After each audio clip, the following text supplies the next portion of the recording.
My name is Arnab, class 8. My name is Malika, class 8. My name is Aksha, class 8. My name is Priya, class 8. आज हमारा oral test है chapter 3 का goal and petroleum. ठीक है अर्नब, आप बताओ natural and man made. Natural resource वो होते हैं जो नेचर में हमें दिए होते हैं, और मैन मेड रिसोर्स होते हैं जो इंसानों ने बनाया है। जैसे नेचुरल में example forest, coal, petroleum etcetera, और मैन मेड जैसे chair, wood, utensils, pencil etcetera. Malvika, आप बताओ नेचुरल रिसोर्सेज को कितने पार्ट्स में बांटा गया है? 2 parts में। बताओ, नेम बताओ। Exhaustible natural resource और inexhaustible natural resource। Okay, can you explain both? ये जो inexhaustible होते हैं वो अनलिमिटेड होते हैं, कि जैसे कि एग्जांपल सनलाइट, एयर, और जो exhaustible रिसोर्स होते हैं वो लिमिटेड होते हैं, जैसे कि नेचुरल गैस, कोल, डीजल वगैरह एक्सेट्रा। Very good.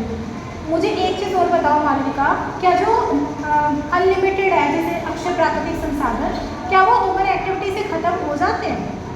नहीं। और जो समाप्त होने वाले संसाधन होते हैं वो? ठीक है। अब आप बताओ बेटा, अक्षय प्राकृतिक संसाधन। प्रिया, ये प्राकृतिक संसाधन में ये प्राकृतिक संसाधन है, और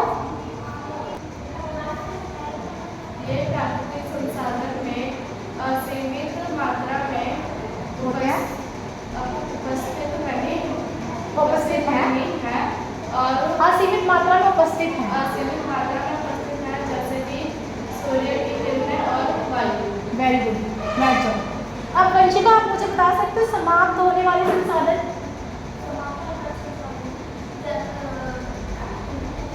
समाप्त होने वाले संसाधन ये भी प्राकृतिक संसाधन होते हैं, ये मानवों के यूज करने से खत्म हो जाते हैं, जैसे कि वनजीव और पेट्रोल और नेचुरल गैस। ठीक है, तो ये सीमित मात्रा में होते हैं, असीमित मात्रा में? ये असीमित सीमित मात्रा मात्रा में। ठीक है, बैठ जाओ। अभी तक तो सबने सही सुनाया, और थोड़ी प्रैक्टिस और करने की नीड है प्रिया और वंशिका आपको, ठीक है? अब मुझे कॉइन के बारे में थोड़ा एक्सप्लेन कौन करेगा? अर्नब, ओके।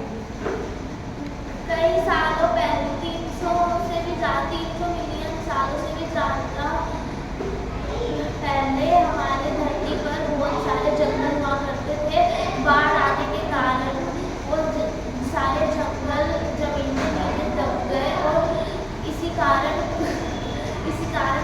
कोल का निर्माण हुआ।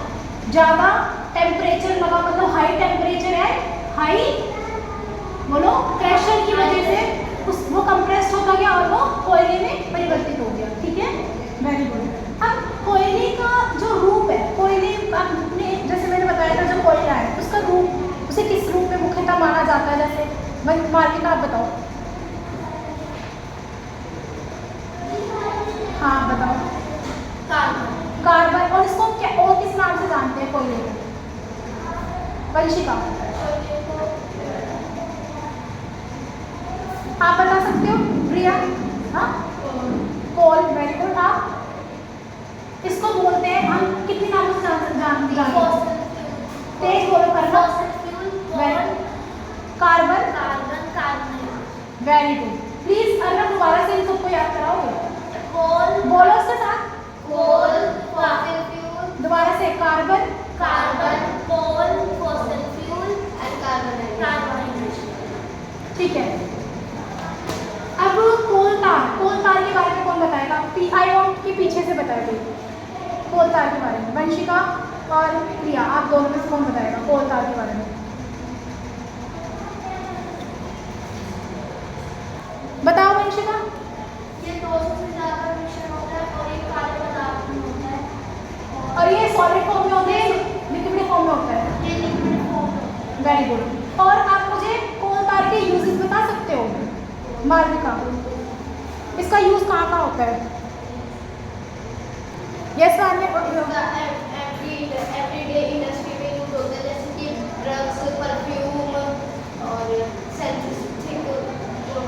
ड्राइज। हाँ सेल्सियस ड्राइज एंड एक्सेट्रा। ठीक है, अब प्रिया आप मुझे कोक के बारे में बताएं। कोक, कोक, हाँ बोलो। कोला एक ठोस पदार्थ होता है और ये काले रंग का गाढ़ा पदार्थ होता है। Very good. और पेट्रोलियम के बारे में कौन बताएगा? अर्नब। हम कई सारी व्हीकल्स में पेट्रोल, डीजल, सीएनजी वगैरह का यूज करते हैं। पेट्रोलियम दो वर्ड से मिलकर होता है, पेट्रा यानी रोक और ओलियम मतलब ऑयल। ठीक है, वेरी गुड। अब एक प्रॉमिस करो कि नेक्स्ट टाइम कभी भी तुम्हारा ओरल टेस्ट होगा तो तुम बहुत अच्छे से प्रैक्टिस करके आओगे। बताओ